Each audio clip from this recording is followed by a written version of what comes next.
Lord, Lord, Lord, ikaw po ang aking sinasamba. Lord, Lord, Lord, wala pong iba akong pinupuri, pinasasalamatan. Lord, Lord, Lord. Pero pagdating sa mga selebrasyon, pagdating sa mga pesta, andoon, present.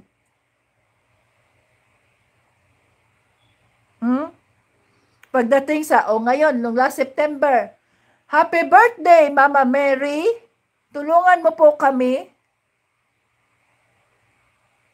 Sino naman, Mama Mary, sinasabi mong happy birthday? Nandyan ba? Sige nga, ipakita mo nga sa akin dito sa banal na Biblia. Kung mayroon bang nakalagay dyan na ang birthday ni Mama Mary is September? Ha? Ang birthday ba ni Mama Mary September? Wala.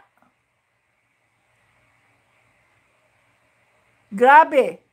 Ang idolatry, mga kapatid. Kaya magtatanong pa ba kayo? Kung bakit hanggang ngayon ay pinahihirapan pa rin kayo ng mga masasamang espiritu? Ang inyong anak nagkaganito, ang inyong asawa nagkaganyan, ang inyong kapatid, ang inyong kung ano-ano na lang nangyayari sa buhay mo, mga taong mahal mo na may kaugnayan sa'yo. Dahil yan ay pinahirapan kayo ng masamang espiritu. Baluktot ang ating pananampalataya kay Kristo. Hindi tayo nakatuwid ng ganyan to humarap sa langit, Almighty Father. Kagaya tayo ng mga Parisiyo, mga ipokrita.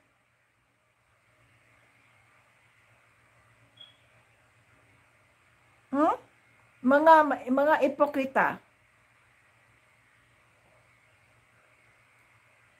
Sa harap ng maraming tao, akala mo banal, akala mo santo, ganito, ganyan.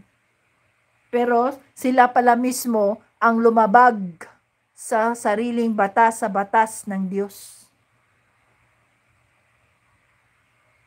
Okay? Pero tingnan mo yung babaeng yun, instant siyang pinagaling ni Panginoong Hesus. Pagkatapos niya siya ay pinagaling ni Panginoong Hesus, sinabi ba niya? Sinabi ba niya? Nagpasalamat ba siya sa tao? Hindi siya nagpasalamat sa tao. Sino siya? Nagpuri siya sa Diyos. Ang Diyos ang kanyang pinuri, mga kapatid, hindi ang tao.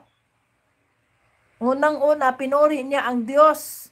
Kaya kayo na nagpasalamat kayo sa Panginoon sa mga bayaya na tanggap ninyo, at ang ginawa ninyo ay pinagdasal ninyo si Tita Vitamin at saka si Tito Bryant at ang Team Jesus, ang D&G Rehab, na pagpapalain pang lalo o pang magamit. Yun ang tama.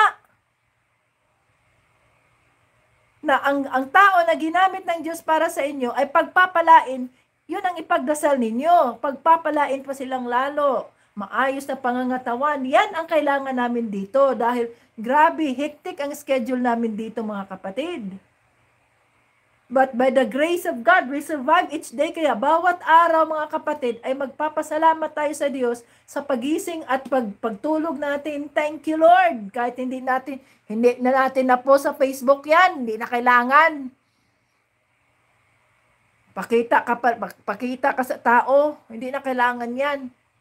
Tahimik, thank you Lord. Itong ang babaeng ito, tahimik lang siya. Pero alam ni Panginoong Hesus ang kanyang kahilingan. Alam ni Panginoong Hesus ang kanyang sitwasyon, ang paghihirap niya sa loob ng 18 years. At si Panginoong Hesus pa mismo ang lumapit sa kanya, ha? Makita siya. See? At sabihin mo, wala yata ang Diyos eh. Hindi niya ako naririnig. Hindi ka nga naririnig kasi idolater ka. Ang kinakausap mo, ang sineselebrate mo, mga pista, iba-ibang mga dibultong kinakausap mo.